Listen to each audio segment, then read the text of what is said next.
Good afternoon, everybody. Well, at least I'm hoping it's good afternoon for most of you, depending where you are in the world. Might be morning. If it's morning, then top of the morning to you. But either way, happy Tuesday. And we're starting off early this week with a behavior analyst talks about political correctness and cancel culture by Dr. Charles Catania. So thank you so much for doing this with us today. And I wanted to thank each and every single one of you, as personally as I can, for joining us and making it possible for us to bring you these webinars in general.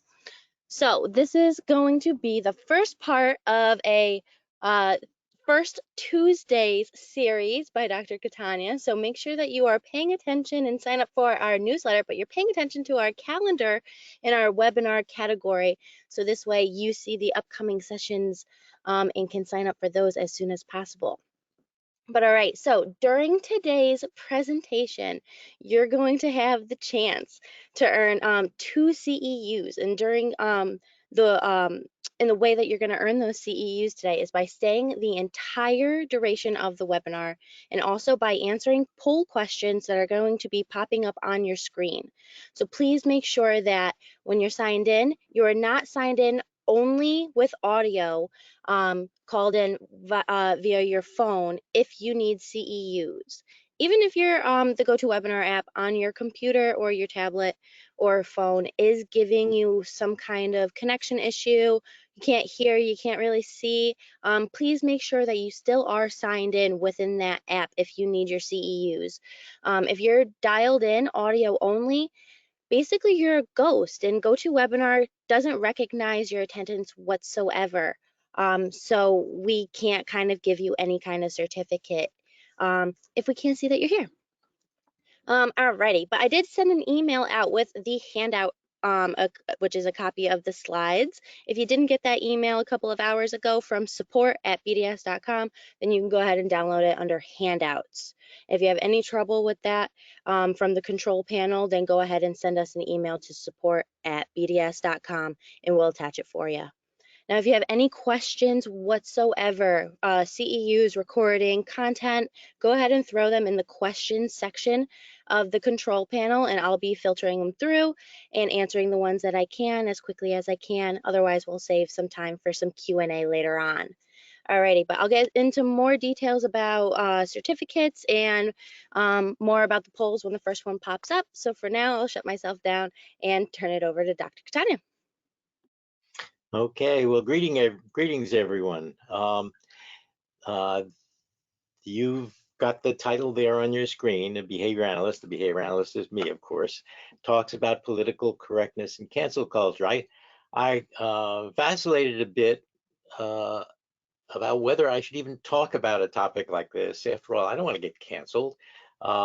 But these are important kinds of issues, and they are beginning to crop up for us as well. So I'm going to give you a little bit of a kind of apocryphal story, a thing that got me interested in these issues. And I'm going to spend a good bit of my time talking about a case in which I did run into a bit of cancel culture directed on something I had done. And then close off with another more recent story I've heard. And we'll try to then sum up what we as behavior analysts can say about it. Because one of the things about all of this is that engaging with other people, talking to other people, or ghosting them, or whatever you do, all of those kinds of things involve our behavior. And if we want to be consistent about what we do and consistent about our discipline, we ought to ask about what those kinds of social interactions represent in our own terms, and see if looking at them from that point of view gives us any suggestions about whether they're desirable or not desirable, what their implications are, should we use them, shouldn't we use them. And that's what this talk will be about. I'll be a little bit more discursive than I would have been if I was giving a database talk. These are more examples, but I hope you'll find them of interest. And let me just say right from the outset that you might find some of this disturbing. You might find a little bit offensive. I got to use the examples, and if I'm going to do so, they are examples that have some history. So this is your trigger warning. It's expected now for many academics to give these kinds of warnings if they think that they're going to be presenting some things in their classroom that are going to be sensitive issues. But so this is your warning, and I hope nevertheless that you'll find that what we say about these kinds of things justifies talking about them. So let me start by well, there's a little bit of self-promotion, but it's as you will very quickly find, it's highly relevant to this presentation. This is a recent book of mine. It's a book written specifically for behavior analysts, for startup behavior analysts, people who are taking their first course. And it's specifically written for undergraduates or maybe starting master's students without any assumptions about behavior analysis being part of some other discipline, like part of psychology.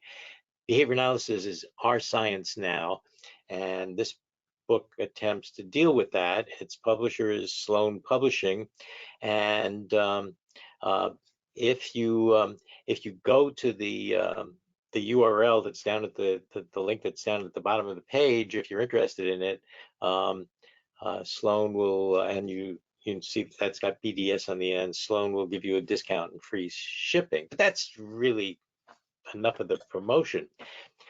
Look closely at the cover, because the cover has turned out, to my surprise and my publisher's surprise, to be controversial. Most of the illustrations around the sides of the title are relevant in one way or another. For example, there's Darwin down in the on the bottom here. That's a portrait of Darwin. Of course, we talk about thinking, so having wrote down as the thinker is appropriate. This is the Tower of Babel up on the top column, and that is about languages, and there's a lot of stuff on verbal behavior and so on. So there's various kinds of significance in these different illustrations. And one of the things that is discussed, something that I had not discussed before in my earlier book, Learning, is to explicitly talk about discrimination in the social sense of the word discrimination. Early on, when I was starting to teach behavior analysis, I would just walk into a classroom and say, well, I know there's this word discrimination, and I know it's socially significant, and some of you might find it disturbing, but I'm not going to talk about that sense of it. I'm going to talk about it only as a technical term. Well, as the years passed, especially as the diversity of the students in my classrooms became broader and broader, that became untenable. And and then also at some point, it became pretty clear to me that that discrimination as it occurs in social settings has a lot in common with our technical term. So we can have a pigeon pecking a green key, and its pecks on green are reinforced, and then a red key comes up and the pigeon pecks on the red key and no pecks are reinforced, and pretty soon the pigeon is pecking green but not red, and we say the pigeon is discriminating green from red, or it's discriminating with colors and so on. Well, the concept of discrimination then involves these stimuli that are out there, behavior in the presence of these stimuli, and different consequences of the behavior depending upon which stimulus is available at a given time. So take a different example. Let's talk briefly about West Side Story. We all know that show. The Sharks and the Jets are the two rival gangs. If you're a member of one of these gangs and you're walking down the street and there's some gang members at the corner, it makes a difference whether they're members of your own gang or members of the rival gang. And the consequences of continuing to walk toward them are very different if you're say a shark, if they're all sharks as well, than if you're a shark all by yourself walking down the street and they're all jets. Uh, Things could get really hairy if you ignore that and you don't learn. So you will is inevitably discriminate between the two gang membership in the two gangs, which are, I mean, there'll be things about the way people dress, the way, all sorts of features of them that will enable you to tell the members of one gang from the members of the other. Um, you will discriminate between them as inevitably as the pigeon will discriminate between green and red. Now, once you've done that, then you can start asking questions about whether our technical understanding of discrimination has any relevance to what goes on when we try to deal with it at the level of societal issues. And in fact, that is something that a later one of these talks will be devoted to, is talking a bit more about that topic. But in any case, that topic is represented in this book, and so when my publisher and I were talking about what to do, and we came up with the idea of putting this kind of a cover together, we put in what we thought was one of the most significant images with respect to a topic like this, and it's shown on the bottom row, and that's a picture of a little girl. Her name was Ruby Bridges, um, being escorted into her school. And this was a painting by Norman Rockwell, um, uh, right soon after the implementation of Brown versus Board of Education. And that seemed like, and it was a noted painting at the time. Um, some people found it objectionable that a little black girl was shown on the cover of a magazine. But otherwise, at the time of its publication, it was regarded as a major statement by both Rockwell and we'll talk a little bit more about that when we get there. So the book came out, and at that time, I was still uh, involved in. Well, I was no longer teaching that course, but I was still uh, keeping track of things that went on. And a couple of faculty members at my campus, UMBC, had planned to adopt this book. I don't know exactly how it came about, but my publisher called me to say, "Hey, the bookstore is not going to use this particular book." And the reason was that apparently some people, and I don't know whether this was individual decisions, group decisions, and so forth. I was not privy to that because by that time I was formally retired. Uh, but the feeling is that some students might be offended by this picture on the cover. And the reason for the offense is that if you look very closely at it, this is only a thumbnail. And by the way, just it turns out that if a thumbnail is regarded by copyright law not as a reproduction of the picture, but as the equivalent of the name of the image.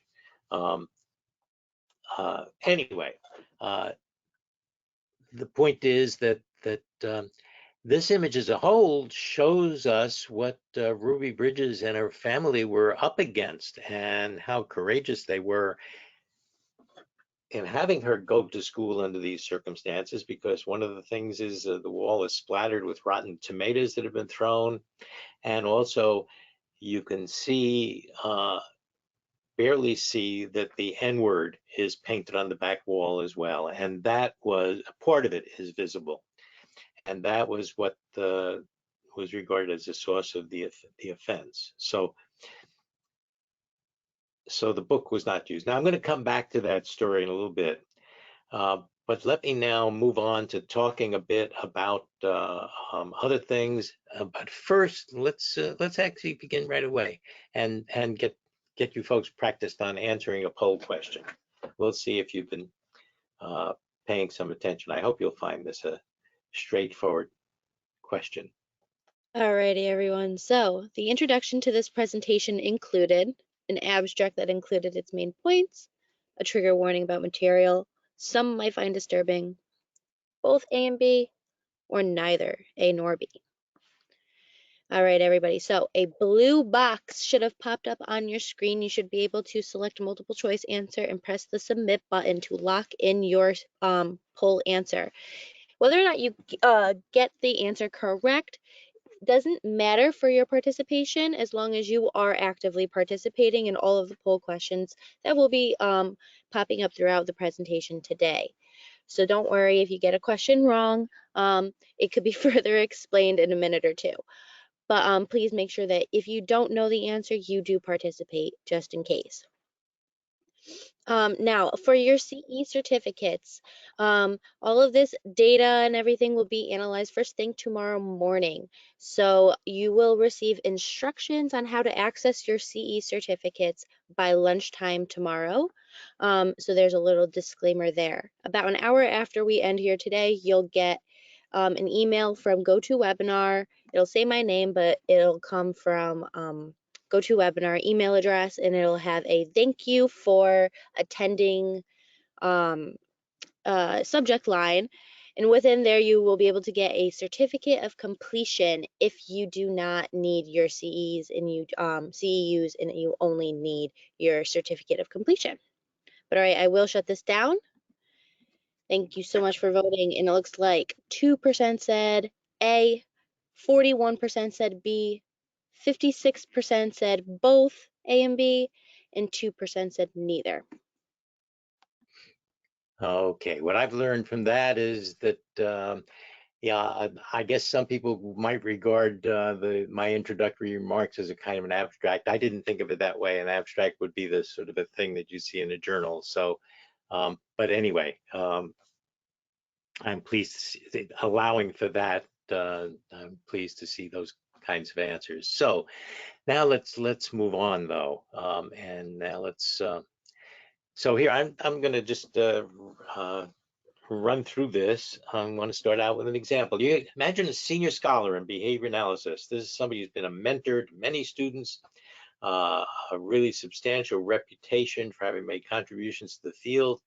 And this individual is presenting an invited address about the history of the discipline to a professional meeting.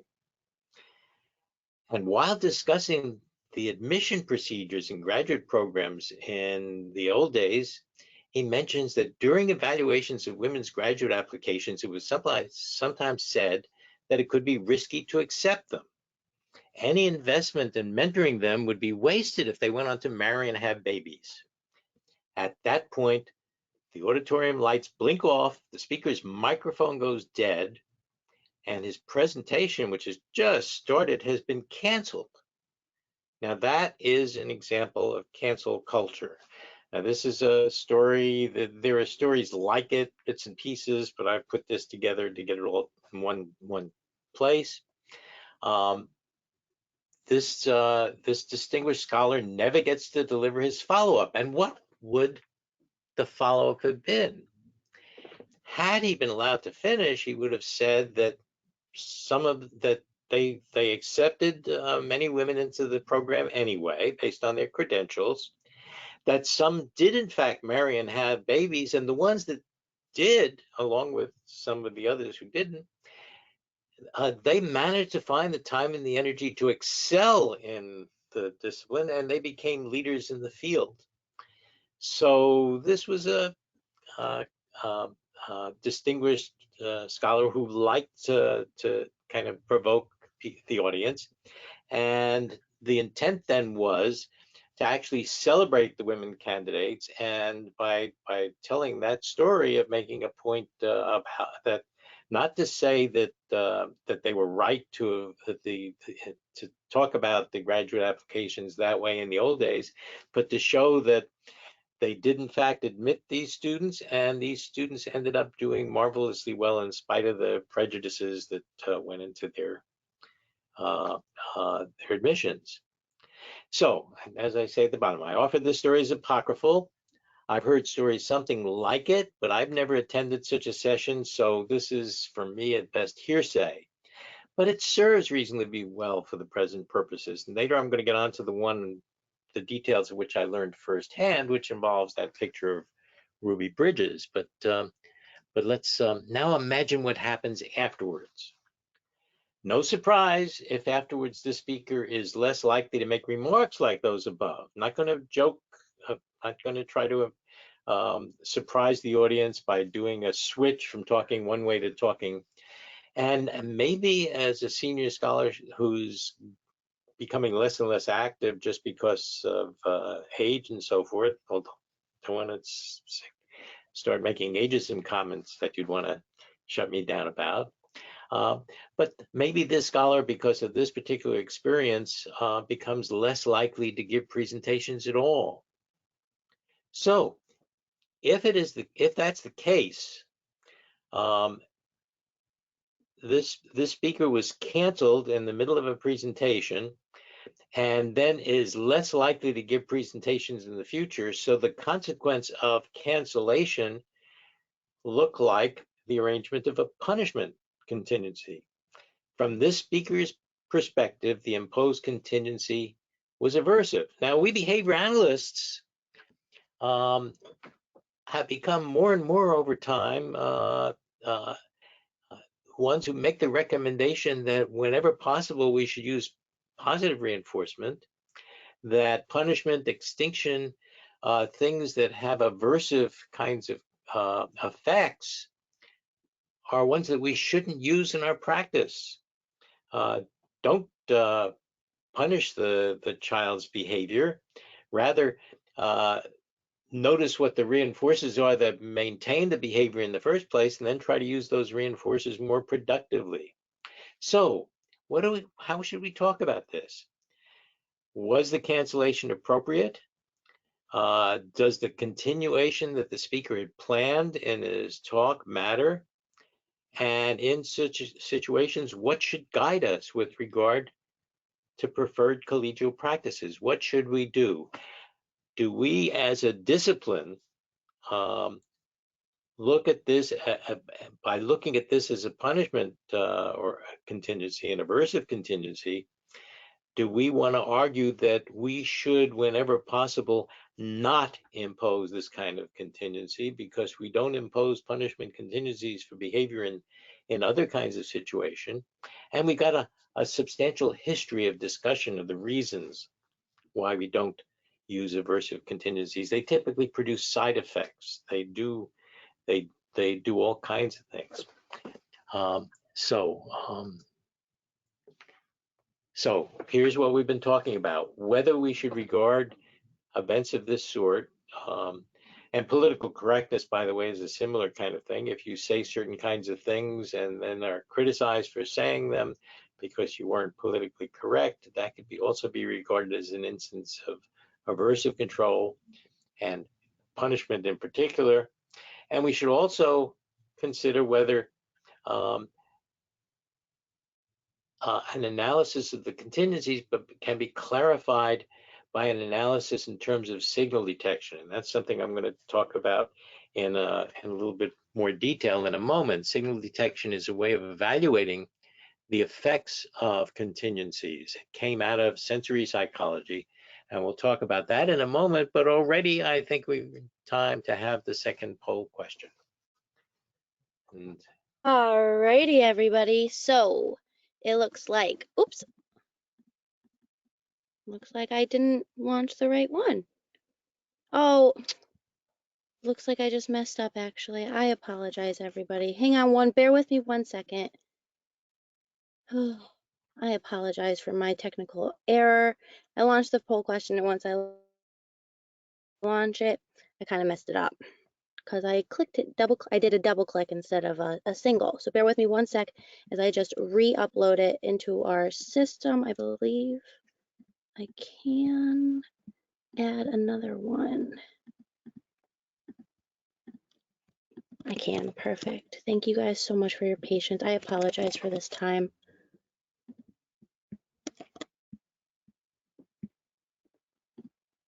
Alrighty, here we go.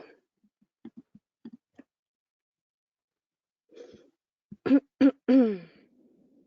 right, and this time I'm not sure if there's any commentary or anything that Dr. Catania, you may want to say while I just finish uploading it really quick. Okay. Well,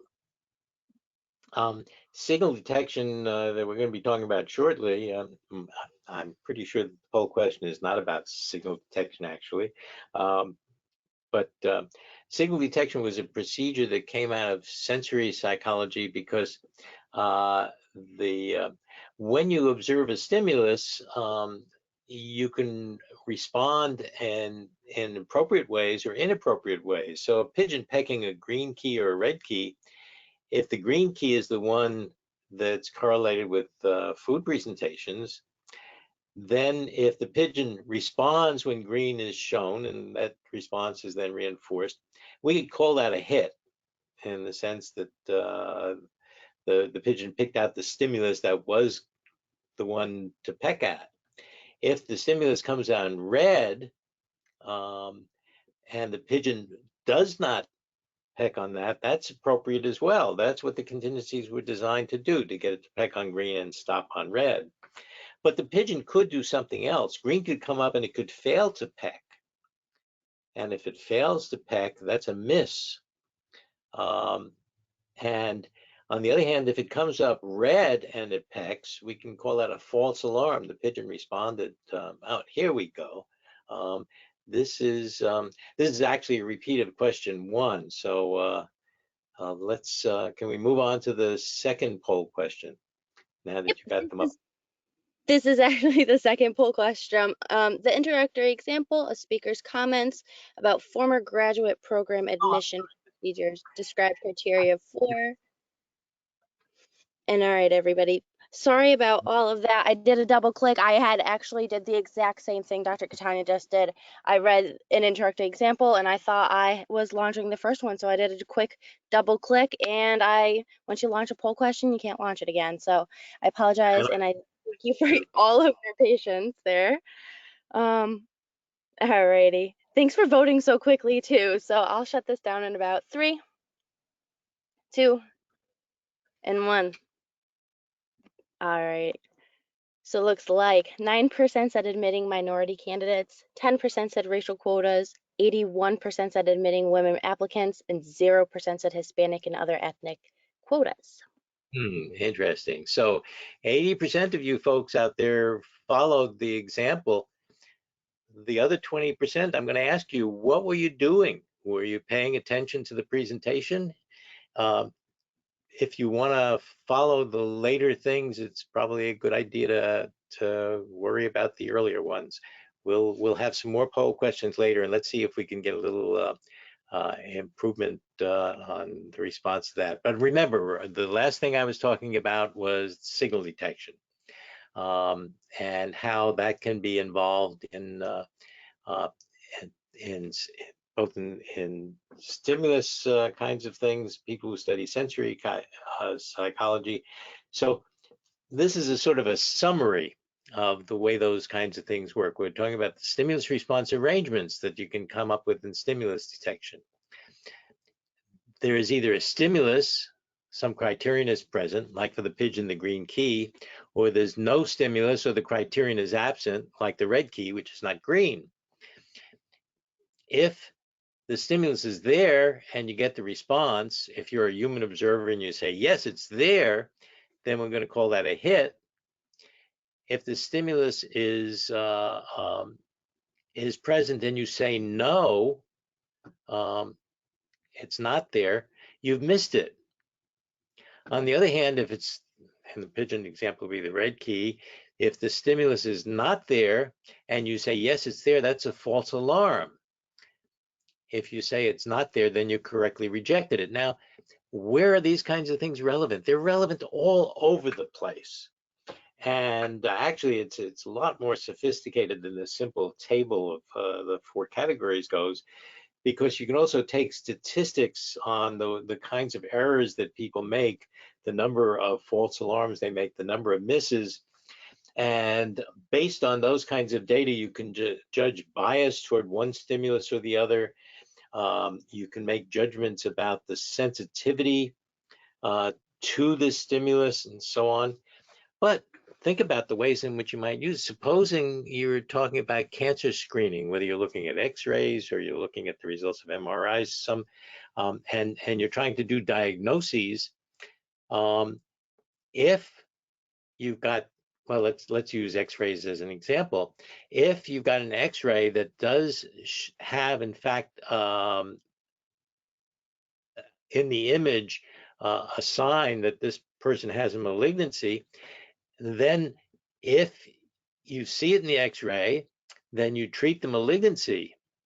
That's a hit. You see it there. But if you don't see that in the image, and there is a malignancy there, but you don't pick it up in the image, then you've missed it. And that person is not treated. On the other hand, if the X-ray shows no malignancy, and you say that one is there, then you've got a false alarm. You've got all of the issues of what it does to a patient to be told they have malignancy when they don't, and all of the costs of medical treatment, the possibility that some of that is going to be bad for the patient as well. On the other hand, if there's nothing there and you say there's nothing there, then you don't take any action, and that's okay.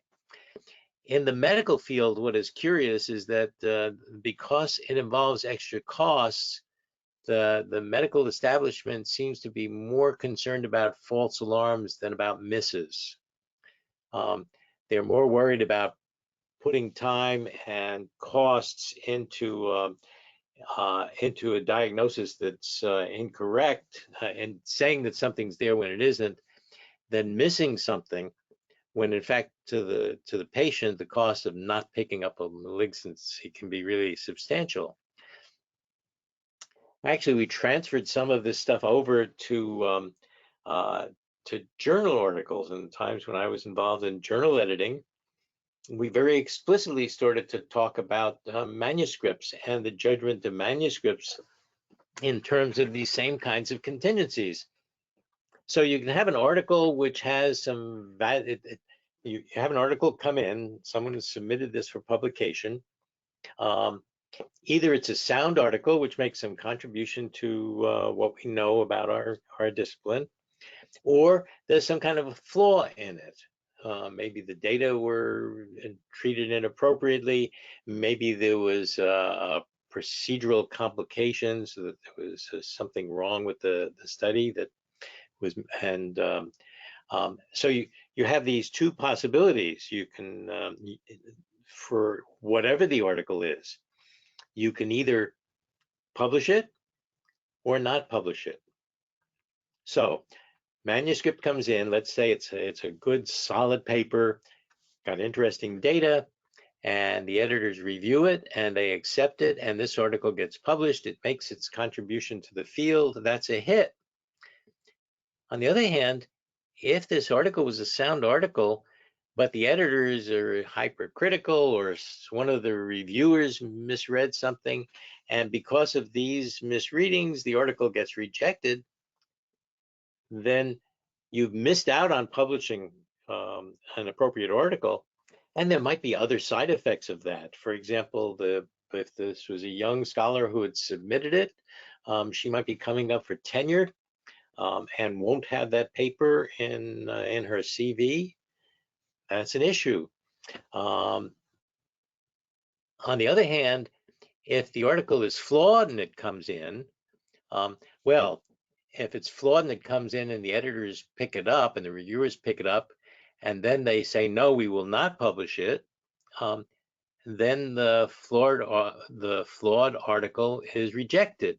It doesn't appear in the journal. It isn't a thing there that people can cite, and therefore it has persisting effects in the field. On the other hand, if they missed the problems and the reviewers maybe are rushed in having to do this review, they've been getting too many manuscripts, more than they can handle, and they say, yeah, this article's okay, let's publish it, then an article with a problem in it will be published. And what can happen there is that, yeah, other people then try to replicate it, they try to build on the article, but if the article was flawed in the first place, they're going to have problems with that, and this thing is going to be sitting there in the literature, having added something to it that other people are eventually going to have to correct. So the point then is you've got all these differential consequences, and those differential consequences then lead us to examine those consequences and decide. We want to maximize the hits and publish the largest possible proportion of sound articles. We want to publish the minimum number of flawed articles. And the trouble is, as we make our criteria stricter, we make it more likely that we'll, if we make the criteria for rejection more and more rigorous, we may end up rejecting more sound articles. And those are the kinds of balances that that always have to be reached if one is involved in those kinds of activities. Well, let's move on a little bit from there. Here's an expansion then of this table. The top part here is just what you saw on the last slide, but the main slide here is what might happen to a book. Let's suppose a book has something in it or on it that leads some potential user of the book to say, hey, I cannot use this book in my courses. I don't think anybody should use this book in the courses. And what I'm talking about, of course, is something like what happened with response to the Ruby Bridges picture on the cover of my ABC's book. Now, there are now the various possibilities that we don't, in a way, whether the stimulus is there or not, it might be that that something innocuous was misinterpreted by somebody as being something problematic. So I've just filled in these categories. You either ban the book or you don't ban it. It either did have something to worry about in it or it didn't. So if you ban the book, then you've got the audience that might be sensitive to what the issue was, and the others who really don't care much one way or another. Let's suppose that there was an ethnic slur somewhere. Then members of that ethnic group might find that objectionable. It might be that those who are not members of that group might not care one way or another, or might be just not know or not recognize that as an issue. So you don't use the book. You protected those who might be disturbed by this particular feature of it. But one of the things that could happen is you use a different book that costs more and maybe doesn't even have the same stuff in it. One of the things that happened with my book was that an earlier book of mine called Learning was substituted. Yeah, it still was was something I had written, but that book was mainly written for graduate students. It was mainly written in the context of courses within the psychology department, not for behavior analysis in its own right. And it didn't have any of the relevant content that was in the more recent book. So all of the other students had imposed on them the higher cost and the different level of the book and the absence of the content that was supposed to be relevant. Those are the kinds of differences that that one has to look at in terms of the consequences. If, on the other hand, there is something offensive to some possible readers and you don't ban the book, those individuals are not protected from its effects, and the others maybe just don't care.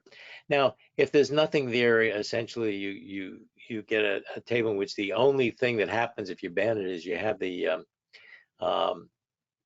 same imposition of higher costs and certain content being absent. In all the other cases, it hardly matters, but let's not worry too much about that side of the thing. The question is, if we put these contingencies together, at some level or other, this too is supposed to reduce the likelihood of including sensitive material, and the things that happen when sensitive material is included look again a lot like punishment procedures. Okay, having said that, let's ask a question about this stuff we've been talking about so far. Poll question 3 coming up, and I won't say anything about whether we're well past the introduction now, so we should have smooth sailing from here on in. Alrighty, everybody. So, in terms of contingencies, cancel culture is probably best interpreted as positive reinforcement, discrimination training, aversive control via avoidance, aversive control via punishment. And thank you all for voting so quickly. Just a quick reminder that if you didn't buy CEUs yet, that's okay. You can go ahead and purchase them anytime in the store. If you want instant access to your CEUs when I send out the instructions tomorrow before lunchtime, then go ahead and purchase before then. I usually go over all of everything that happened first thing in the morning. So I would purchase maybe tonight or bright and early in the morning if you want your instant access. But alrighty, I will shut this down. And it looks like 2% said positive reinforcement, 8% said discrimination training, 18% said aversive control via avoidance, and 72% said aversive control via punishment. Okay, so let's pick up again now. Well, in fact, certainly it was important to be responsive to the reactions to the cover. So here is the cover again, as we saw it with the picture of Ruby Bridges down in the bottom here. And let's talk a little bit about this image, okay? It is a controversial image. What about its history? Well, I actually had misrepresented where it appeared. I had thought that this was another one of Norman Rockwell's paintings in a magazine called the Saturday Evening Post. And any of you are familiar with Norman Rockwell, who has painted so many pictures of Americana in various settings over the years, that was the magazine in which he did have most of his paintings appear on the cover. And so when I first was involved in getting set up for this, and my publisher discussed the possibility about doing this, I had thought this was a Saturday Evening Post cover as well. Turns out that was not the case. Norman Rockwell had, and so if you go into the library, you'll find that books about Norman Rockwell, you may well find an art book, which is Norman Rockwell's Saturday Evening Post covers. That was a popular magazine back in those days, back in the 50s, 60s, and so on. Norman Rockwell occasionally wanted to include Black Americans in his paintings. And the then editorial folks in the Saturday Evening Post would only let him do so if they were in menial positions. For example, if a white family was sitting around having dinner and a Black maid was serving dinner to the people around the table, they did not let him feature paintings in which the Black people were represented and involved in other categories, and except in these positions. When I'm not sure where the sequence occurred, but somewhere along the line, that had gotten to him enough that after Brown versus Board of Education, he stopped doing paintings for the Saturday Evening Post. And this particular image was one of his early paintings that appeared on the cover of Look magazine, which was another prominent magazine with lots of illustrations in it. And what happened at the time was that there were people who were offended that an image of a Black person had appeared on the cover of Look magazine, and there were people who dropped their subscriptions to Look magazine because of this cover, not because of the offensive stuff on the back wall. Now, This was a significant event then. He moved to a different magazine in order to publish it. People saw this as a celebration of Ruby Bridges' courage and her family in letting her do this and desegregating uh, her school. Um, and the painting was there were then pictures at the time, and right after Brown versus Board of Education. This is an actual painting, which, as far as we probably served as part of the inspiration for the cover. Uh, for the cover art, which is a painting. This photograph, if you start comparing things like the sleeves on the federal agents there and that sort of thing, you'll see that this must have been involved. Now, how has this painting fared over time? And that's what I want to spend a little time showing you. This is a picture of Ruby Bridges now as an adult. Um, the um, uh, the painting appears in the Norman Rockwell Museum, and I believe this picture was taken. I may be a little bit off. It's hard sometimes to document where things came from. This picture is probably taken at the inauguration and opening of the Norman Rockwell Museum. And this painting was featured there, and Ruby Bridges participated in those ceremonies and has spoken out with respect to these kinds of issues. Not too long ago, Ruby Bridges' mother died, and the Baltimore, I'm sorry, the Washington Post and some other newspapers featured stories about her mother and provided an obituary, and images like this one appeared unedited in color in some of these newspapers, so that whoever prepared those kinds of things presumably consulted other people and decided that the importance of the painting was sufficient, that in spite of the offensive writing on the back wall, that this picture ought to be shown. Even more prominent was that this picture of Kamala Harris during her uh, campaign for part of her campaign with Joe Biden for the presidency and the vice presidency. And if you look at the shadow that she's casting, that shadow is the silhouette of Ruby Bridges. And I don't know whether many people knew of the significance of it, but it was certainly there.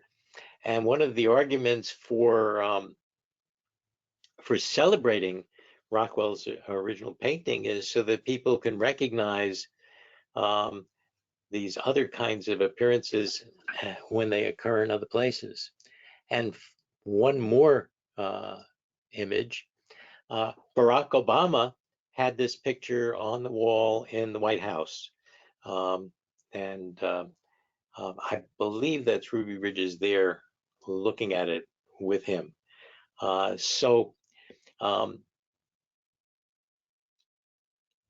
for me, it's I can understand the offense that could be given, but given the importance of this image and the ways in which it has been used and celebrated, um, I would hope that people could come to recognize it as something representing the courage of the Bridges family. So with that, we're moving along a bit. Let's get one more poll question in. I hope everybody gets this one. Alrighty, everyone. So, which didn't show the respect given to Norman Rockwell's painting of Ruby Bridges' escort into school by federal marshals? Go ahead and select your answer. And just another reminder about your certificates of completion, if you need one and don't need CEUs or you need both, they will be emailed about an hour after we end the webinar today from a GoToWebinar email address with my name. But the subject line will be "Thank you for attending." So look out for that "Thank you for attending" email. And you will see a bright blue button within there to get your certificate of completion. But all right, I'll shut down this poll question in 3, 2, and 1. Awesome. Thank you so much. So it looks like 15% said campaign image of Kamala Harris casting Ruby Bridges' shadow. 7% said featured display in the Norman Rockwell Museum. 4% said featured display in Barack Obama's White House. And 75% said none of the above. I find that really interesting that 15% of the folks would have thought that Kamala Harris using that with the silhouette and adopting that, that image went viral, would be really showing that they respect that image and they wanted to use it as a thing in support of her candidacy and so forth. So I find that interesting. But we hope you folks are learning something from these kinds of discussions, but it's also the case, I can tell you, that we who present these kinds of things learn from you folks as well. There's one thing I would like to do right now, and that is I would like to invite you. What I hope would happen with these kinds of talks is that it would also inspire some discussion, and I would really like to get some of your reactions to the ways in which I've been treating this kind of material, because after all, it is sensitive material. So what I'd like to do is pause for just a moment or two, and if some of you have questions or comments, write them in, type them in, and in the chat, and Marissa can take a look and decide whether to present some of these, so we can maybe have a little bit of discussion on it. Because for me, I would like to know as much as possible about how you're receiving these kinds of ways of talking about these sorts of things. So I'm going to pause for just a moment. Let's see what you folks have. So it does look like we do have a question so far. Would Dr. Catania consider the past history of the apocryphal speaker to be relevant? For example, if they had a long history of inappropriate comments and had not been responsive to gentle feedback in the past. Well, if you had a kid who was speaking up in class and all, would you advocate punishment there just because the kid had a history of consequences? I don't. If we do not approve of punishment procedures in general, we always try to look for ways to use reinforcement. Had people ever you'd want to know things like whether people had tried to do other sorts of things to change the speaker's behavior, and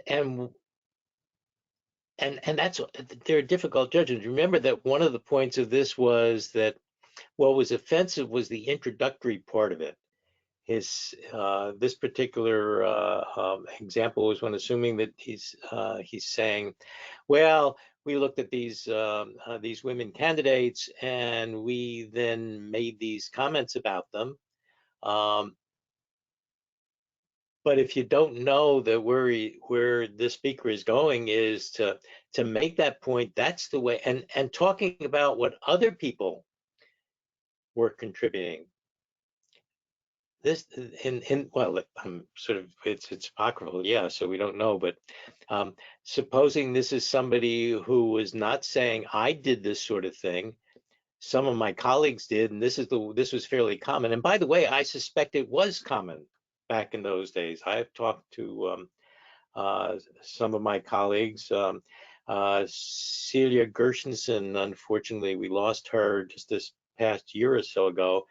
But she and I were contemporaries at Columbia back when I was a master's student, and she was a master's student at Columbia before I went on to Harvard, and she went on to Minnesota later. And she talked about what it was like to work with Nat Schoenfeld, who was very much in support of her, and she had a lot of good things to say about it, but it was the case that those kinds of arguments were made about women candidates for graduate programs. Now, if one starts talking about that being done in those days, does that automatically mean that one shouldn't talk about them? I think the more we know about what happened, the better. If we know now would not include those kinds of criteria and we recognize that as having been inappropriate. I mean, we have all sorts of problems in American history. The worst of which is the whole history of slavery in the South and so forth. But there's anti-Semitism. There are all kinds of other ethnic issues. There are gender issues. Wherever we turn, there are problems.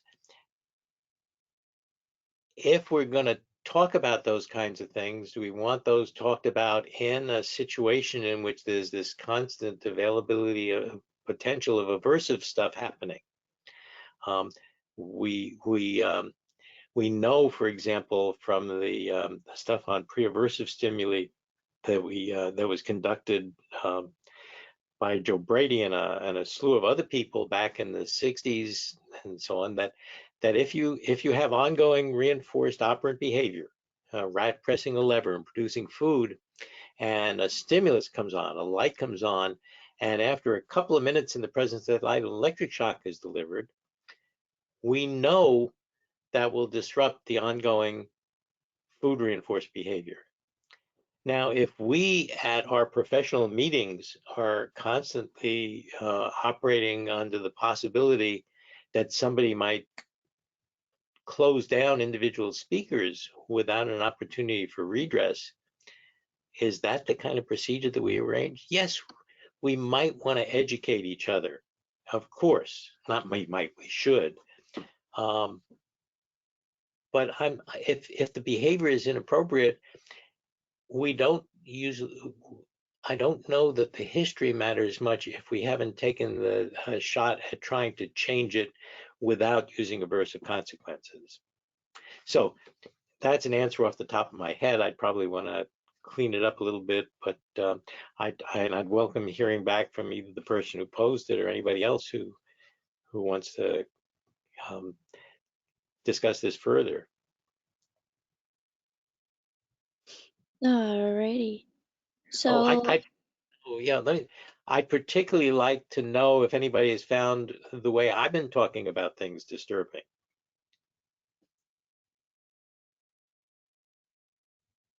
alrighty, let's see if any of that kind of feedback comes in. Okay.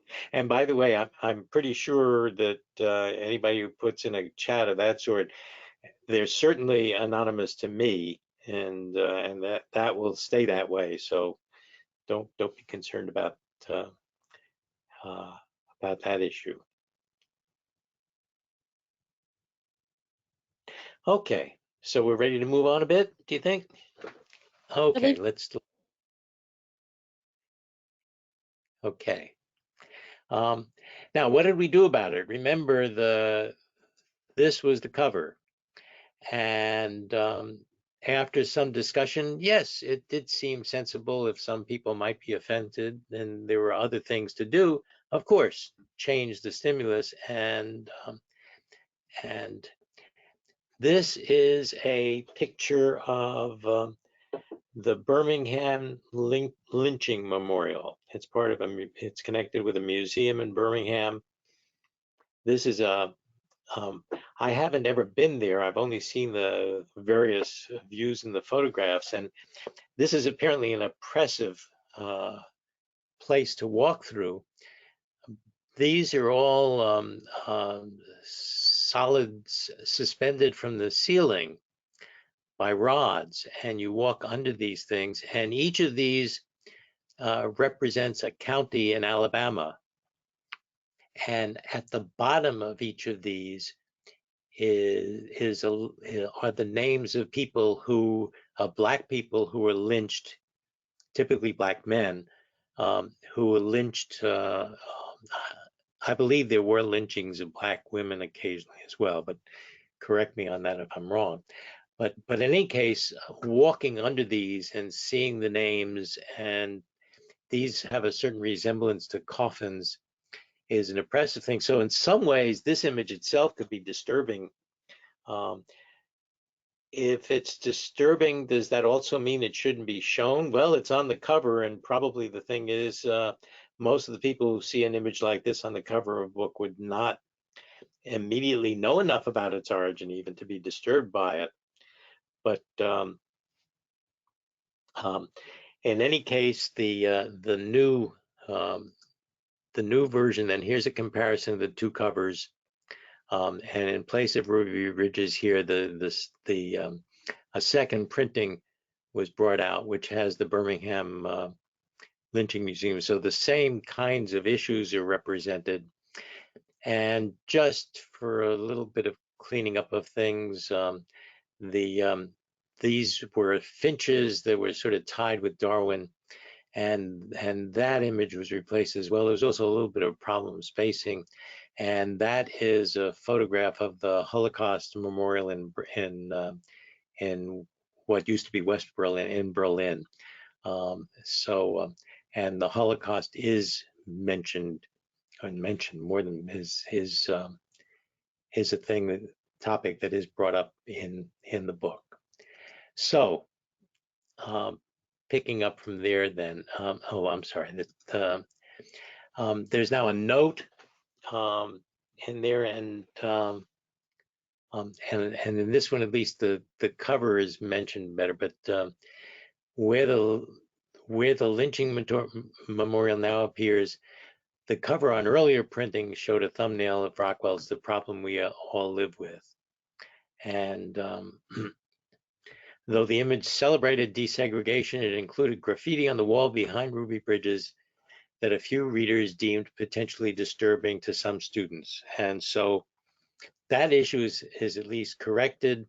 A few other things that happened in the course of this was that someone wrote an anonymous review from, I think the person identified as a behavior analysis professor, criticizing the book mainly because of the cover, and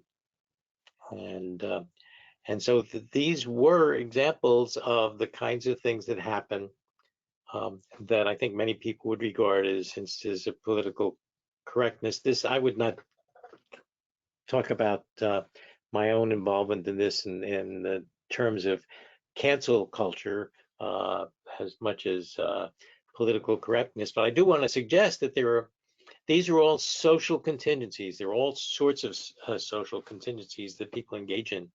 I mentioned ghosting in passing, which is where if you have these connections on the internet, suddenly you just disappear, and you stop responding in any way to some other people. It's not so far removed from some religious organizations which will shun members if they have behaved or have failed to behave in certain ways. The ghosting is a kind of a contemporary internet equivalent of the practice of shunning that has happened in religious circles. Again, certainly an aversive control kind of procedure, and something that we will usually argue is not an appropriate way for we as behavior analysts to behave. As behavior analysts, we should be looking for ways to change behavior without aversive stuff. We can come back to talking about that in a little bit. So let me follow through with what turned out to be another recent development. I'm sorry, again, wrong. Whoops. Yeah. But before we do that, let's have one more poll question based on the kinds of things we've just been talking about. Alrighty, everybody. So the main reason to the boycott of the ABC's printing that included the Norman Rockwell painting on its cover was to leave it on the cover, but add explanatory text. Replace it with Birmingham lynching memorial image to do nothing. Or replace it with Norman Rockwell's murder in Mississippi. Okay, and I should clarify the main response by the publisher and the author, which the author being me, of course. So our main response to the boycott was to do which of the following?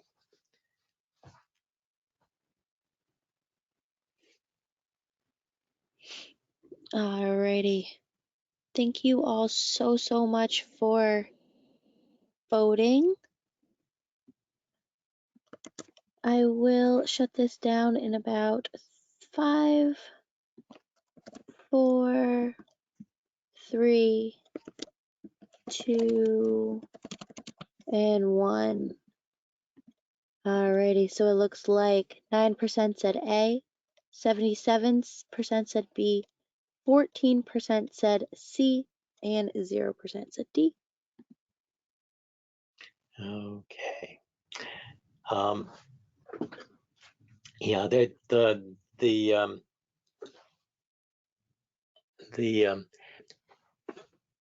I didn't show. Norman Rockwell did another painting which was less widely known and actually in itself far more disturbing to me, at least, and I think to other viewers, than the Ruby Bridges picture, which was called Murder in Mississippi, and it was his attempt to capture the terrible moment in which in the South a couple of the civil rights marchers were shot and killed. And I haven't done enough research to find out more about its origins and where that one has appeared. Now let's go on to something more contemporary. I participate in a listserv that's one of the run by one of the special interest groups for the teaching of behavior analysis by ABBA, and there's been a flurry of correspondence in within the past 3 or 4 weeks. There was a special ed organization that recently had its meeting at the hotel in, I guess it's Denver, the hotel in Denver, which is where ABBA is going to be meeting in May. That organization had recently elected its first Black woman president. And as the information began to develop in the course of this correspondence, apparently one of the events was a reception for this new president of the organization in the hotel. And it was not, I don't know whether it was an open reception, or certainly it was fairly well attended.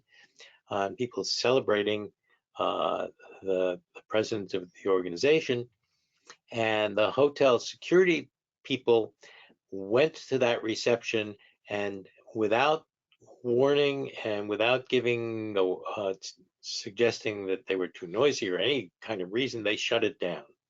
At least that's how the story goes. So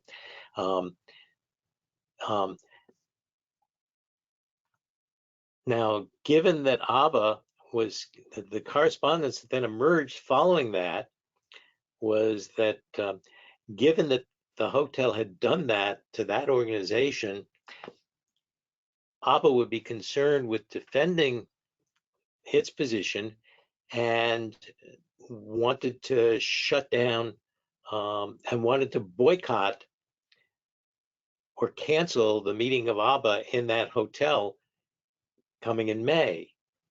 In other words, they wanted to retaliate for this racist action. Clearly, it seemed pretty clear that that's what the action was.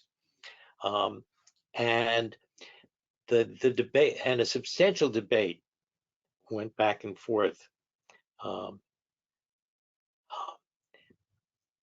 And some people strongly advocating the boycott of the hotel, other people arguing for not doing that and for approaching this in other kinds of ways.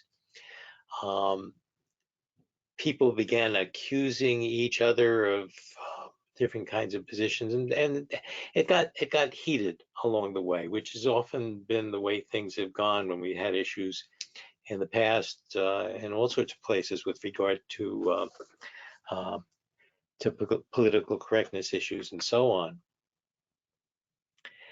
While all of this was going on, eventually someone provided a copy of some correspondence that had been provided by the organization that had run into the problem, by that, I believe it was special ed organization. And in the correspondence, it was a letter that the hotel now had apologized for its actions. They were going to be having meetings with the staff to make sure that nothing like that would ever happen again. Um, so now this particular correspondence showed that organization had reached out to the hotel, and on the basis of that had changed the hotel's position with respect to things, and apparently made a real big difference, at least in their public face. And of course, one of the problems with those kinds of actions is it all depends on how much clout the group has. A large group has a lot more of a possibility of creating change than if it had been just a particular social group that had been shut down that way, which doesn't have anywhere near as much clout in addressing the hotel and having something changed. The correspondence then continued back and forth for a little while. And I came close myself to participating in that correspondence, and it was while this happened after I had already been involved in preparing and planning for this presentation that we've got going right now. And one of the things that I would have been talking about would have been the differential consequences of the different things, and what would constitute punishment and what would constitute living up to the name of the listserv, which was teaching behavior analysis. So let's look at that in the same old way. Again, here is the original signal detection arrangement. We've got the original distinctions between hits and misses, false alarms, and correct rejections, and the differential consequences if we're talking about cancer screening, and the differential consequences if we're talking about journal editing. Now, let's look at, okay, this is, let's say on the one hand, you do have a staff that is already racist and prone to do things that are not justified, like shutting down, differentially shutting down some events, but not others, depending upon who the people are participating, or the hotel, whatever it was just an accident, and it turned out the issue was one about noise, and who knows, we could imagine at least that there are these two different kinds of things going on. It really doesn't matter much which of these we're talking about, because the choice is, do you boycott the hotel or do you not boycott the hotel? Those are the two alternatives, no matter what the stimuli were. And what are the consequences? Well, if you don't boycott, you can negotiate instead. You can start talking, you can, if you boycott and don't go to the hotel, what some people don't seem to be aware of is that the upper level management people are not the ones who are going to be hurt by the boycott, because their salary, or at least not anywhere near to the extent that others will be, because their salaries put them at some distance from all of this. Probably none of them are going to be demoted or fired. The people who are going to lose out the most are, say, the people who delivers the kitchen staff, who deliver room service stuff and depend on tips, the housekeeping staff. If the hotel now is only partly occupied, housekeeping staff are usually let go. They're more often more like contract work, in which they're hired depending upon the hotel's need. And so these are cases in which the side effects of aversive things of that sort um, can actually um, hurt the people you'd least want to hurt. Those are the folks who are most likely to be in minority groups. Now, I don't want by this to suggest that boycotts are never effective. We do know that there have been times in which boycotts have made huge changes. It's curious, though, that part of the civil rights movement was doing the opposite of boycotting. It was going and sitting in restaurants where Black people were not served and staying there in spite of the abuse then that followed. Um, Again, I'm not trying to recommend one position or another. What I'm saying is that if we're going to be engaging in these kinds of behavior, we ought to at least be clear about what the contingencies are and what the alternatives are. And to treat this as behavior analysts would treat any other kind of behavior, not be caught up by the way the culture works, but to bring our expertise and our ways of thinking about these things to how the culture operates. So, having said this much, we have one more uh, poll question. Let's do that, and then I want to come back and talk about in a more general way, the whole position that we have in the field of having tended to approve um, procedures that involve reinforcers and positive reinforcement, and to disapprove aversive control. So, but let's do this poll question first. Alrighty, everyone. So the last example discussed a boycott proposed after hotel closed, event honoring group's Black women president, discovery that university invited speaker was racist, campaign for increased minority admissions on a campus, or university failure to increase hiring of minority faculty. And thank you guys for voting so quickly. I will shut this down in about, wow, 3, maybe not even like right now, because you guys all basically voted. Thank you all so much. Alrighty, so it looks like, excuse me, 80% said A, 10% Only said and 10 my, B. I got to make a comment about that. The 10% that thought that we had talked about that the last example talked about an invited speaker who was racist, or that there was an issue of minority uh, uh, admissions or whatever. Either you folks ought to check out your short-term memory, because that was a discussion just before, um, or consider that you ought to be listening better. Sorry, I just have to say that, because the main example was, and for the 80% of the rest of you, uh, thank you for your participation and getting in there so quickly with it. And I hope I haven't been too offensive in saying that, but I just, yeah, uh, but I am retired from the classroom, and this is one of the ways in which I hope I can still contribute a bit to teaching. I want to now go on and talk in a more general way about the position of behavior analysts, the position that we generally take advocating positive reinforcement over aversive control, and some of the other observations that I made over time over the years. But I want to take another little break in case some of you have been thinking about possible questions and giving you a chance to get them in.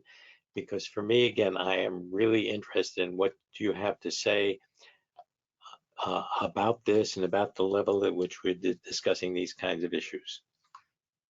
Alrighty, well, we do have quite a few, well, quite a lot of feedback that's coming through through us since last time. So I do want to let you know that we are getting a lot of feedback, like that people are thinking that you are presenting the subject respectfully and with sensitivity that it deserves.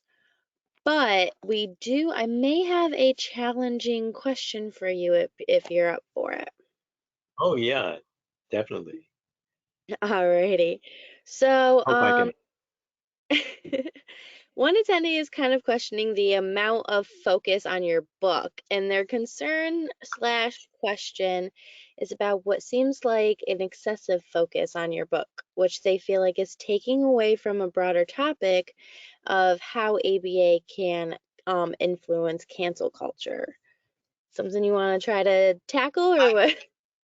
I guess that no, I think that's a fair comment. I agonize a little bit over it, but one of the reasons I decided to go with it is that that is what inspired me to start thinking about these things.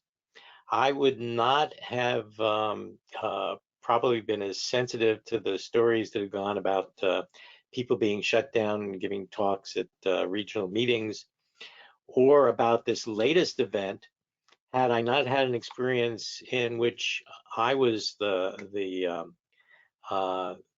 the target of it. And so this is the example I know best because I've been through it and have had to deal with it, and I hope came up with a solution that was effective. There have been a couple of other occasions. I've talked. The example I gave about discrimination and the vocabulary of discrimination, in which I did the comparison of pigeon pecking green red versus the shark or the jet discriminating among members of this person's own gang or the rival gang. Um, those I developed over a period of time, and I ended up not only incorporating that into things I've written, but I've given talks at ABBA and at a few other places over the years. Um, and in the course of doing that, again, I have often gotten started by talking about myself because, what do I know better? I do have a history with respect to these kinds of issues, some of which I was planning to save for the discussion of these topics later on. For example, I grew up in New York City on a street which was the intersection of various ethnic neighborhoods, and the Irish lived over there, and the Greeks live over there, and but it was racially pretty much homogeneous. But in the walk up apartment building I grew up in as a kid in Upper Manhattan, New York City, uh, we had Hispanics, Greeks, Jews, Italians, Irish.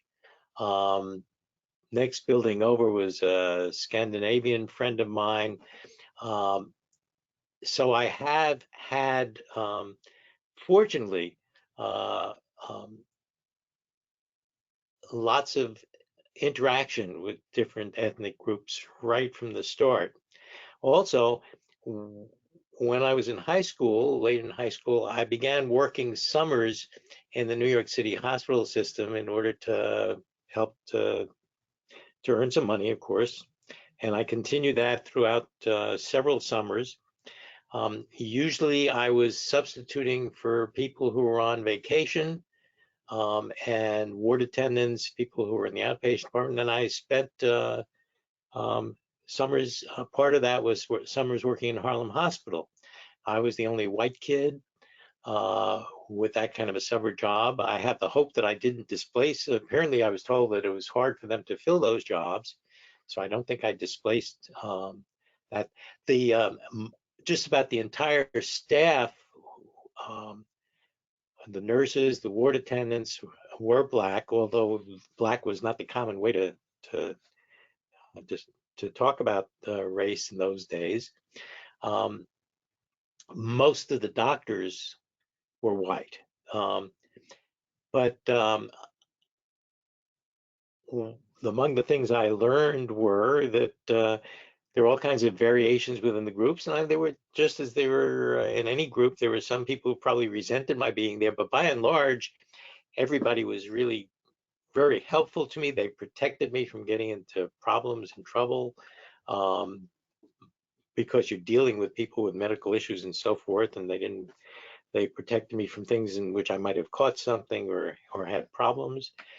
And I ended up learning from them and making friends with them and valuing that as part of my history. I don't think until very recently I appreciated how much that history informed me and got me interested in my moving from talking about discrimination in a technical sense. I didn't even relate them early on, to relating the one to the other. So I once gave an introduction something like this at one of my talks, and afterwards a black graduate student came up to me and said that he was a little bothered by my talking about this as if I was offering credentials. And that didn't mean that I understood what it was like to be black and so forth. And I had to immediately agree with him and say, yeah, I can understand you might say that, but I wasn't talking about this as establishing credentials, nor telling me what it feels like to have known that your ancestors were once enslaved, that um, anyway, hope you folks who are into these kinds of things know there are a whole bunch of ways.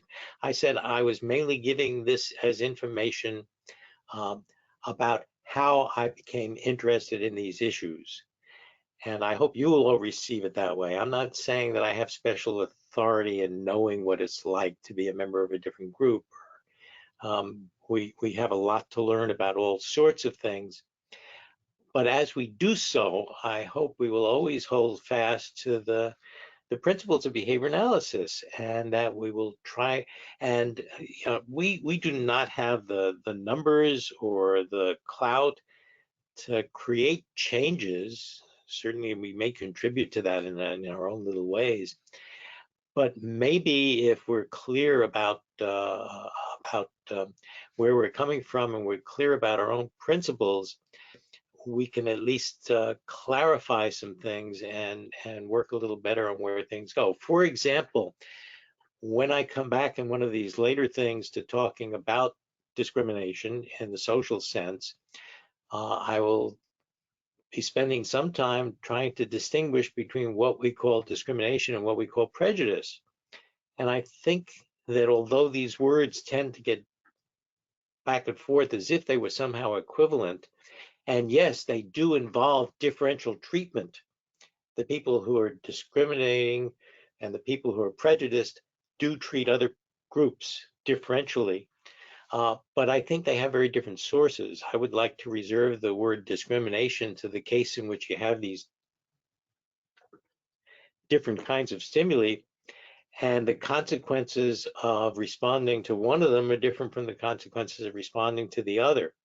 So the shark learns to discriminate between his own gang, the sharks, and the rival gang, the jets, because of a history of occasionally having been by himself, or actually there was one woman member of one of the gangs, I forgot which one it was. And if it's a member of your own gang, you do things together and you go, and if it's, of course, it's West Side Story, you go dancing down the streets together and singing together. But if you're by yourself and you're alone among the other gang, then you can get beaten up. All kinds of different things happen. The consequences are very different. That's true with respect to the pigeon pecking green but not red. If green is the key pecks upon which produce food. But you also can be carefully taught. That's the song out of South Pacific, by the way. Um, um, you have to be carefully taught to hate all the people your relatives hate, is a line from South Pacific in the song. You have to be carefully taught. That, by the way, that musical was boycotted in the South when it first came out, because one piece of South Pacific involved an interracial love affair. And I had never thought about that then. Of course, growing up in New York City, that was always, of course, a major musical. But the point is, you have to be taught what there are some kinds of things, the ways in which people treat other people that are based on what they've been told. And that's a thing that's especially important to us nowadays when we have um, uh, political talk and hate talk and so forth. So I think just making the distinction between those things that we learn based on actual contingencies and those things we learn based on verbal contingencies, I think they're, and of course there's often a mix of both, which makes it even harder because pulling them apart and figuring out what goes with what is difficult. I think recognizing that distinction is really important. So I'm not talking about where I hope we'll be going. So I guess there's a pretty discursive response to the question, but I wouldn't mind hearing from that person again to see whether this seemed satisfactory or not.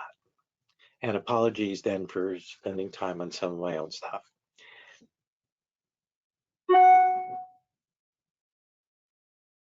All right. Did you want another question? Sure, if you got one. There's a lot of feedback actually that's coming throughout this presentation today. So, I'll let, um, why don't you be the clearinghouse for it and pick out something that you think might be interesting. The things I've got planned for the rest of our time, what do we have? We have about 20 minutes, is that right? there's about 9 minutes or about 8 minutes scheduled. Oh, really? Okay. I was, well, those things I'll be getting to in future discussions anyway. So let's try to tackle the questions since those are the folks who are here, and we can come back to other issues in subsequent talks. Of course. Alrighty, so we actually have Steve here, who the owner of BDS, and he has some feedback as well coming in. And Huh? he's saying, um, Auschwitz is very upsetting and has been preserved not to comfort, but to preserve the history of what happened there. Discomfort is sometimes necessary and necessary for our long-term benefit. Looking for some feedback. Okay, well, that's interesting. I'm glad then that I pointed out that the Holocaust Memorial is included on the cover. Those are, oh, those are such difficult questions. And I still don't know quite how to deal with some of it. I have an old high school and college colleague who's since gone on into medicine. Um, uh, he is he was rescued from the Nazis in Vienna at the time of the Anschluss by Catholic nuns. He ended up in medicine, being one of the people who came up with this uh, very cheap solution, which you can give to kids who are at risk of death because of fluid loss when they have diarrhea or vomiting, and has achieved awards for those kinds of things. But I also know that some part of his family then came to the United States, and another very substantial part of his family perished in Europe during World War II, during the Holocaust. And he and I have talked about it. Again, um, I had an uncle also who served in Europe during World War II, and when he was in his 80s, um, he was at a social event, uh, and suddenly he had this younger guy up against the wall, and they had to take it. He was beating him up, and they had to pull him off. And it turned out that the guy he had attacked was a Holocaust denier. My uncle had never talked about this, but he finally talked to his children about when he served. His was one of those units that very early encountered some of the camps in Germany, and well, encountered one of them. Those of you who've ever watched Band of Brothers, there's an episode toward the end in which the infantry group does finally, in walking through the forest, just come upon one of the concentration camps that was on the western side. Um, it was the Russians who then liberated or the camps in the East. And having seen it himself, when this young guy started spouting off and claiming the Holocaust hadn't happened, and my uncle had been there, that just drove him over the edge. But we had never known about it. I later read a book which was about called The Liberators, which is about the units that did liberate the camps. And one of the striking things to me about it was that most of them, like they came home, did not talk about what they had seen during the war. That just got covered up. They were back from the war, they had survived, and they weren't going to talk to their wives, their children about those kinds of things. They were going to try to, they didn't even talk much to each other, or at least that was true for a lot of them. I think that changed with subsequent American wars. But anyway, part of that is, again, the issue of as behavior analysts, not really having yet settled down on the issues of, you could say, the issues of good versus evil. We now move in the direction of equating positive reinforcement with good and aversive control with evil. I think that's a historical and cultural thing too. And what are the contingencies that drive people to do these things to each other? Well, we're seeing some of the same kind of behavior still these days in the Ukraine, with Russia invading the Ukraine, and now with there being substantial evidence of war crimes and so on. So that business of positive and negative, I think, resonates down through all of our concerns about good and evil and so on. And I guess, Joel, I don't think you had a question there, did you? But Marissa, why No, did you decide? just some feedback. Um, right, this was more than I had bargained about for talking about. I didn't expect we'd go quite this far, but I think all of these things are big issues and relevant. We behavior analysts have to worry about them, and yet we've got to chip away at the things we can do well, and those are at a much smaller scale. But but the kind of scale in which you get tens of thousands of people bearing arms and fighting with each other, and eventually to the scale where at the global level you're talking about millions, that's something we ought to be able to make some contribution to, but I don't think we have the right kinds of levers to control any of that kind of behavior.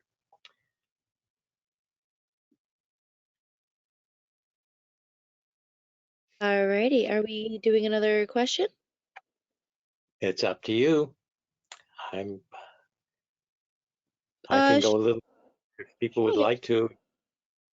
There's about a minute scheduled left, and we could always go over for Q&A if like. But alrighty, so in light of the recent call for the banning of CESS, do you think that it's hypocritical of behavior analysts to, on one hand, oppose the use of punishment for clients who some would argue need it, yet on the other hand, be in favor of cancel culture and its inherent use of aversive control? Yes, I think the question is saying, aren't those if how could you be consistent and go for one but not the other? And I tend to agree with that. I was concerned in my reading some of the correspondence that was going back and forth about the business of banning the use of aversives.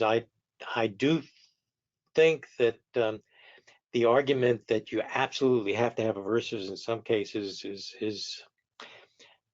is hard to make, because there's always the possibility that there's some procedure you haven't hit upon yet that doesn't use aversives that might work for somebody when you've got extreme circumstances and you have the bad side effects like at the Rothenberg Center and so forth.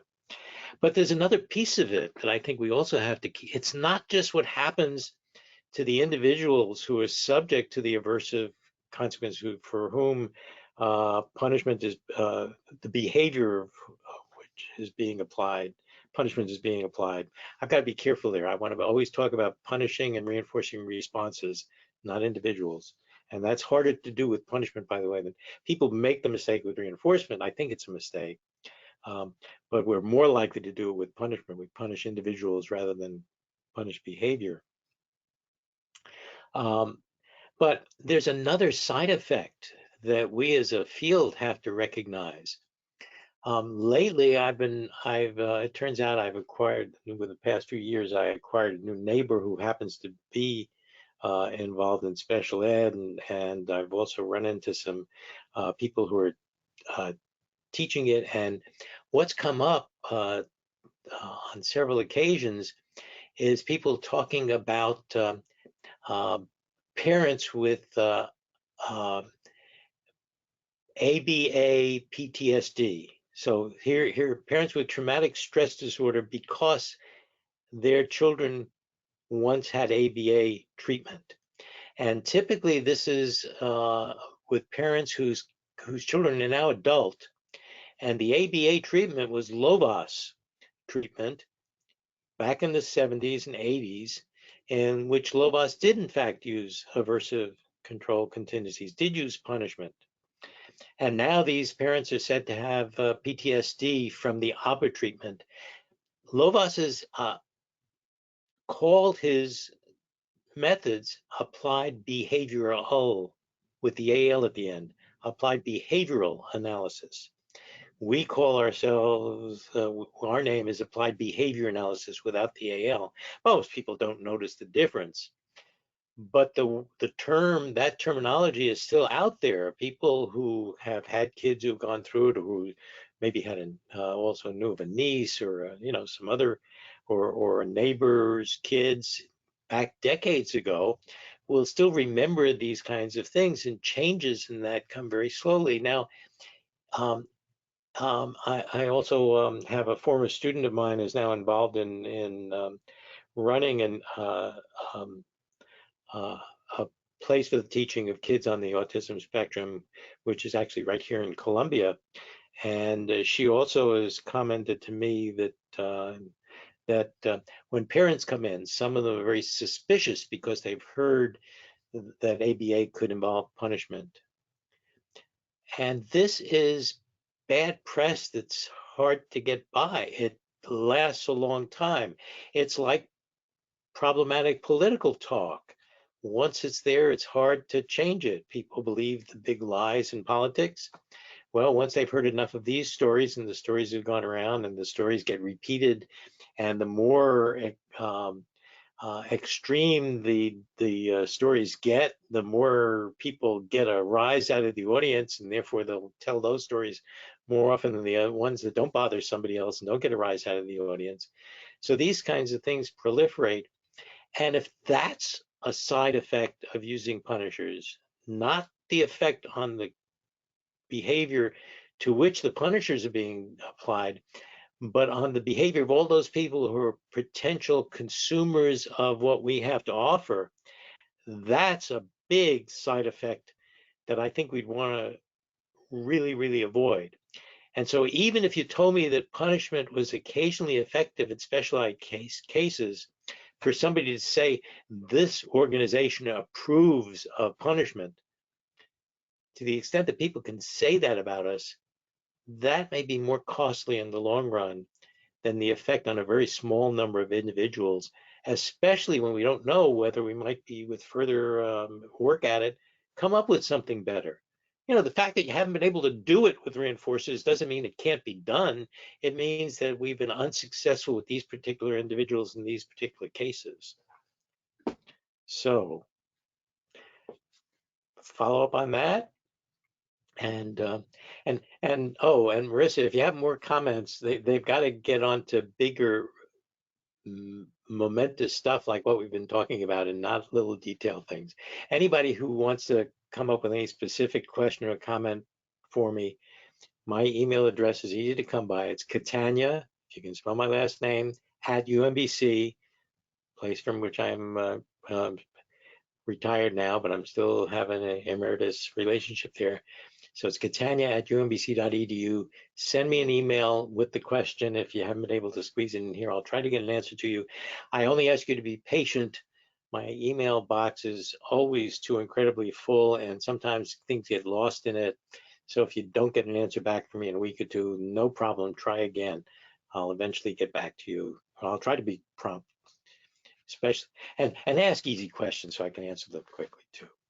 But seriously, do get in touch if you wish to.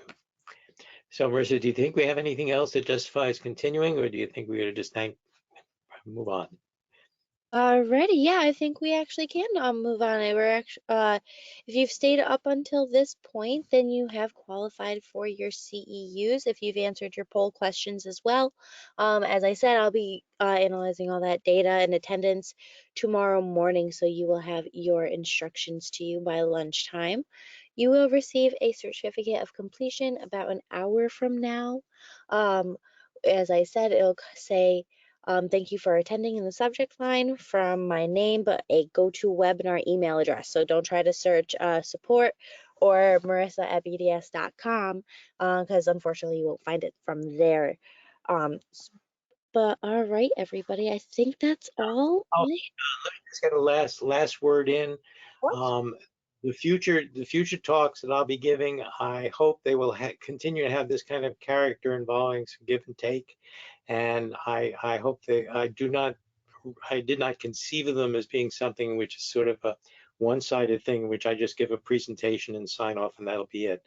So those of you who attend in the future, I hope you'll come prepared to bring more questions. The other things we'll be discussing also have some controversial aspects and so forth. But thank you for participating in the way you did and getting and setting a good example. I appreciate that. Thank you for coming. Alrighty, everybody. Have a great afternoon and rest of your day. I'll be in touch tomorrow and sign up for next time. The next webinar is on April 4th, another Tuesday. Go ahead and sign up there. It's on discrimination and prejudice. It was mentioned earlier. But all right, everybody, have a great afternoon and see you next time.